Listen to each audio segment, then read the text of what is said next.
Coach Prime is going on the road, taking the Buffs to TCU. And man, you guys don't know how excited I am for this game. Like, everybody's excited for FSU and LSU. F that game, man. I got my eyes set on Colorado versus TCU. How is Colorado going to look in their debut under Coach Prime? Now, TCU is a 19.5 point favorite going into this game, which has me really surprised. Really surprised. All right. I get that Colorado only won one game last year, and they pretty much rebuilt the whole entire team through the transfer portal. You got a lot of new faces. You wonder how long it's going to take for everything to click, the chemistry to get down packed. You know, those are valid questions. But one thing that you can't deny is the talent that Colorado has on this team, at least from a skill position standpoint. Their secondary is going to be really good. Shiloh Sanders, Travis Hunter, Kamani McLean, the number one cornerback coming out of last year's recruiting cycle. There's a lot of talent when it comes to Colorado's secondary. And you're looking at TCU, who only returns a handful of starters from last year. You're going to have new faces on the offensive line, Chandler Morris taking over at quarterback, and some new faces at wide receiver. Defensively, TCU has a veteran defense. But I do wonder how this defense is going to fare against Colorado's offense, because Colorado has one of the best receiving corps in the Pac-12. They got 2 USF transfers, one of them being Jimmy Horn Jr., who is a guy to look out for in this game. He's super dynamic. He is good in the return game. He's good with the ball in his hands in short yardage situations. If you just want to get the ball out to him in space, he's a monster. Bubble screens, reverses. You got to look out for Jimmy Horn Jr. Travis Hunter is also going to be playing wide receiver. He's very good playing both ways. He has fantastic route running, and he's very fluid with how he runs routes and very good ball control. Well, body control. TCU is going to have a handful with the playmakers that Colorado has on offense. Even though this is a veteran defense, I don't think TCU has the kind of defense that's going to be able to suffocate this Colorado offense, especially with Deion Sanders at quarterback. Now, I've heard a lot of bullshit narratives be thrown out there about Deion Sanders. So this dude goes from being the best quarterback in FCS to all of a sudden he's just going to become a bum and forget how to play quarterback because he's playing in a larger talent pool. He's playing against better competition. Man, there's been plenty of quarterbacks that's transferred from FCS to FBS and have been successful. I don't think that Deion Sanders is going to fold just because they're going up against better competition, and TCU is going to be the first time that he ever goes up against a top team. Deion Sanders is one of the most talented quarterbacks in college football. He has a great arm. He has good accuracy. He's a really good athlete. Just because he doesn't have any rushing stats doesn't mean that he doesn't have athleticism. His dad is Deion Sanders. You think that Chandler Morris gives TCU the edge at quarterback? Come on now, dog. Come on, man. Like, I gotta laugh at you if you think that Chandler Morris gives TCU an edge at quarterback over Deion Sanders. Deion Sanders is going to put up some really great numbers against this TCU defense. TCU defensively, they're solid, but when I look at their secondary, I think they're going to have a hard time slowing down this Colorado passing attack.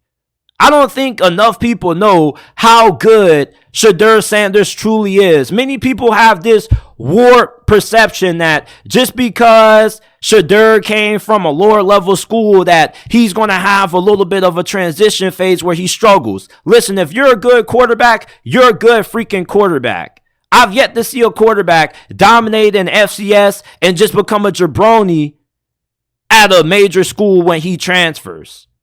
Shedeur Sanders and this Colorado offense, they're going to put up a lot of points on this TCU defense. And TCU offensively, if Chandler Morris can end up picking up from where Max Duggan left off, TCU should be able to score a lot of points on Colorado's defense. Although I do like Colorado's secondary, I don't know about that defensive line. Their defensive line is a huge concern to me.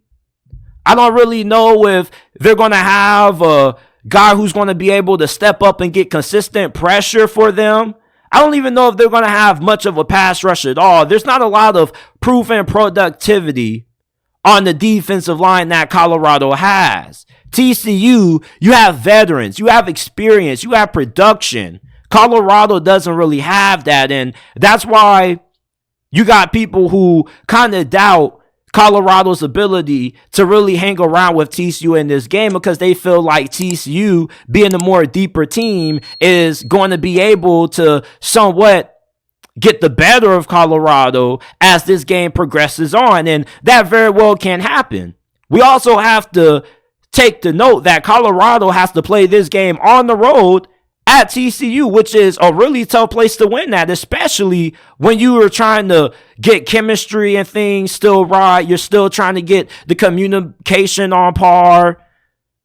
Having to go on the road when you're a new head coach against a team like TCU that has a lot of momentum, making it to the college football playoffs last year is tough, and home field advantage in college football is everything. And that's something that I've really grown to realize over the last couple of years. The biggest difference between the National Football League and college football is that the majority of upsets happen when you got a great team that's a favorite on the road against a team that's an underdog who may not be as talented, but they have the home field advantage. The home field advantage can kind of neutralize a lot of things. And that's going to play a major part in this matchup. And how Shedeur Sanders and this Colorado Buffs team is going to handle that hostile crowd is going to be really interesting. But it's really hard to see Colorado pulling off this upset. All right, Colorado, the talent is there. I think that their team is just as good as what TCU has. The problem is just that you got a team that you kind of just made out of nowhere, utilizing the transfer portal. How long is it going to take everybody to get their timing and chemistry down with Shedeur Sanders at wide receiver? We don't know. They could click right away or they could struggle. But we also got to remember, with this being week one, this is the prime opportunity for Colorado to go on the road and pull off an upset. You want to know why? Because week one is where you can get good teams at a weak spot because they're a little rusty. They still have questions that they're trying to figure out on their end. People think that Colorado has a lot of questions going into this game, but TCU has just as many questions as Colorado. They got a new offensive coordinator. Art Briles is a really good play caller, and there are players that know this system, and nothing major is going to change because this still is Sonny Dykes' offense, but there's some new faces that are going to be starting for TCU who have no familiarity with this offense. You're going to have Chandler Morris having to get adjusted to a new play caller. Like, I get what TCU fans say when they say, oh, well, the offense isn't going to change. It's just the play caller because it's still Sonny Dykes' playbook. That is true, but adjusting to a different play caller does normally take a little bit of some time. And you wonder, with all the new players that TCU is going to have on offense this year, if there's going to be some positions that just aren't as good this year as what they were last year. We keep talking about Colorado having all these questions. You don't really know what to expect, but people make it seem like TCU is fucking Alabama or Georgia or Clemson, that they just reload. They don't got to rebuild. TCU, nobody saw those boys making it to the college football playoffs last year, man. So we got to stop treating TCU like they're Bama. The fact that they're a 20-point favorite over Colorado is so disrespectful, man. And I'm taking Colorado to win this game because I'm crazy as hell. I want to see chaos. I think that Colorado is being severely overlooked in this game. I feel like many people are looking down on Deion Sanders because they think he's a novice as a head coach. They think that this is just a publicity stunt by Colorado. It's going to crash and burn. This is going to be a disaster. I'm trying to tell y'all boys, man. Colorado got a squad, and they got a damn good quarterback in HC Sanders. And anytime you have a great quarterback, there's not a single game that you don't have a chance at being able to win, whether that be at home or on the road. I really think that HC Sanders is a big difference maker and a big X factor for Colorado. And I think that even though Colorado may not be as deep as what TCU is, I think their core key players are much better than TCU's key players in this game. Like All McCaskill, Colorado's RB1, scored 16 touchdowns. He was averaging nearly 6 yards per carry his freshman year at Houston. He's coming off a season-ending injury last year. I don't even think he played at all. He's going to be a monster. There's so many weapons on this Colorado offense and defense that I kind of think that Colorado is being slept on in terms of where they rank in terms of talent in comparison to TCU. Sonny Dykes was only there for 1 year. Y'all acting like he done built a damn dynasty. Y'all acting like he done built a juggernaut. Colorado, I like them to win this game. 34-31 is my final score prediction. I'm going with the Buffs.